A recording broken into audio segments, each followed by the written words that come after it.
جو گھر ہوتا ہے، home should be your safe space, کہ وہ آپ کا جو گھر ہے وہ آپ کے لیے ایک بہت سیف ہیون ہونا چاہیے. جب ماں باپ اسی جگہ کو اتنا کنڈیشنز لگا دیتے ہیں تو وہ بچہ کبھی بھی پلٹ کے گھر واپس نہیں آتا، وہ پھر اپنی جو ساری چیزیں ہیں وہ پھر باہر تلاش کرنے لگ جاتا ہے. تو اس میں جب وہ اپنے آپ کو کہیں نہ کہیں دیکھتا ہے تو آپ کو لگتا ہے کہ آئیڈینٹی اس میں بھی بہت زیادہ آلٹر ہوتی ہے کہیں نہ کہیں. بہت سارے تھراپی سیشنز میں جب میں بچوں سے پوچھا کہ آپ اپنے گھر میں محفوظ محسوس کرتے ہیں، جی. آپ اپنے گھر میں رہنا پسند کرتے ہیں کہ باہر رہنا پسند کرتے ہیں، آپ ڈسٹرب کہاں پہ ہوتے ہیں، یعنی جب انہیں زیادہ مسائل ہوتے تو وہی آتے نا. جی. وہ اپنے گھر میں خوش نہیں ہیں، انہیں لگتا ہے کہ ہمارے گھر والے ہمیں نہیں سمجھتے. ہاں جی. بھئی آپ کو لگتا ہوگا ہم سمجھتے ہیں، یہ یقین بچے کو کیوں نہیں دلا پائے؟ بالکل. وہ کہتے ہیں ہم ہر بات اپنے گھر والوں کو نہیں بتا سکتے، اس کا مطلب ہے گھر والے ججمنٹل ہیں. ہاں جی. وہ کہتے ہیں کہ ہم خوف کے بغیر گھر والوں سے بات نہیں کر سکتے. مطلب بہت سی چیزیں ہیں. ٹھیک ہوگی بات.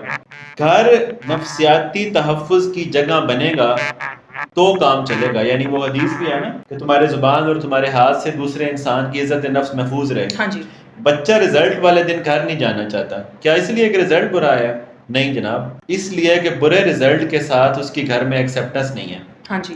بھئی ایک بات بتائیں، آپ کا جتنا مرضی برا رزلٹ ہے، اگر دنیا میں اور کوئی آدمی نہ ہو جسے بتانا ہو یا جس نے پوچھنا ہو تو کیا ایشو ہے پھر؟ سارا پریشر یہ ہے کہ میرے رزلٹ کے بعد لوگ مجھے کیسے لوگ مجھے کیا کہیں گے. ہاں جی. تو یہ وہ معاشرہ ہے جو پرفارمنس کی بیس پہ، رزلٹ کی بیس پہ، پیسے کی بیس پہ، شکل کی بیس پہ، خوبصورتی کی بیس پہ عزت دیتا ہے اور قبول کرتا ہے. اور دوسرا بچے کسی محفل میں بیٹھے ہیں تو میں نے ماؤں کو اکثر یہ کہتے ہوئے سنا ہے کہ یہ بچہ بہت گندا ہے، یہ بچہ بالکل اچھا نہیں ہے، یہ پڑھتا نہیں ہے.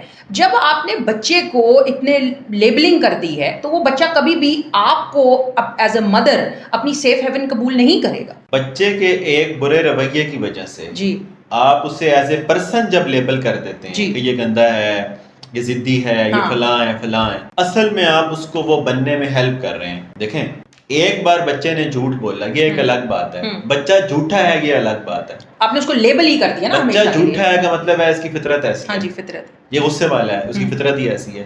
اب اس کو جسٹیفیکیشن دے دی نا آپ نے کہ تمہاری فطرت ایسی ہے لہٰذا تم غصہ کرتے رہو، اور لہٰذا آخر تک یہ چلے گا. بالکل ایسے ہی. یعنی بچہ پیدا ہوتا ہے تو ایسے لوگ ہیں جو کہہ دیتے ہیں اس کی طبیعت فلاں کی طرح غصے والی ہے. یعنی ابھی سے ایک جسٹیفیکیشن اس کے اندر ڈال رہے ہو کہ تم غصے والے تھے شروع سے ہی. ہاں جی. تاکہ اس کی بیوی بھی سہے، اس کی اولاد بھی سہے، اور یہ کہ میں غصے والا، میں تو غصے. جسٹیفیکیشنز پھر اور طریقے کی آ. ٹھیک ہو گیا. ایک بات. دوسری بات یہ ہے کہ جو آپ نے کہا بچپن میں سارے ٹیمپلیٹس بن جاتے ہیں، آلٹر ہو سکتے ہیں، آئی انڈرسٹینڈ دیٹ، ہیل بھی ہو سکتے ہیں، چینج بھی ہو سکتے ہیں. بٹ جس کو بچپن میں اپنا سچ کہنے کی اجازت نہیں تھی، اپنی ریئل سیلف کو ریزالو کرنے کی اجازت نہیں تھی، اس کے ہرٹ کے ساتھ کوئی اویلیبل نہیں تھا، اس کے اینگر کو سننے والا کوئی نہیں تھا، اگر وہ بے شک وہ غلط غصے ہوا تھا لیکن اس کو اویلیبل کون تھا اس کے غصے کو ریگولیٹ کرنے کے لیے.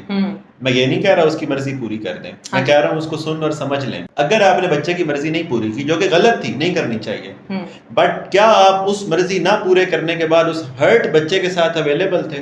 جب آپ نہیں اویلیبل تھے اور وہ خود ہی ناراض ہوا اور خود ہی چپ ہوا اور خود ہی باہر آ گیا، آپ کو لگتا ہے اس کو دوسرے کو منانا اور ایڈریس کرنا آئے گا؟